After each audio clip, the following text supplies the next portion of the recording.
In today's video, I'm going to teach you how to highlight text in Microsoft Outlook email.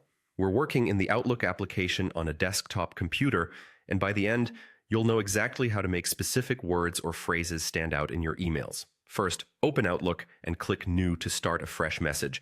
A Compose window will appear. Type a few lines of text so you have something to practice with. It can be anything, a sentence, a list, or a short paragraph.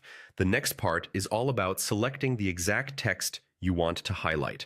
If you want to highlight a single word, double-click that word to select it. You'll see it turn blue, which means it's selected. If you want to highlight a longer phrase or a whole sentence, click and drag your mouse across the text until everything you want is shaded blue.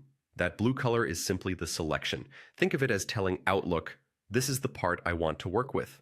Some people casually call that a highlight, but it's just the selection color, not the final highlighter effect you'll see in your email. With your text selected, look at the toolbar in the message window and find the text highlight color button. It looks like a little marker. To the right of that button, there's a small arrow that opens a drop-down menu. Click that arrow to see the available colors. Choose the color you want. Yellow is the classic look, but you can pick whatever stands out best for your message.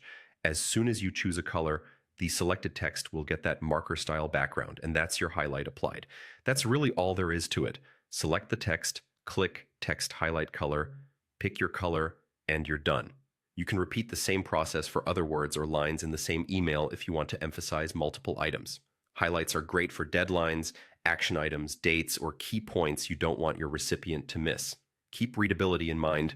Brighter colors are more attention-grabbing, while softer tones can be easier on the eyes if you're highlighting a lot of text.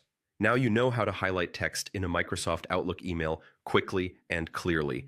If this walkthrough helped you, hit the like button, subscribe to this channel, and tap the bell icon so you don't miss new uploads. Thanks for watching, and I'll see you in the next one.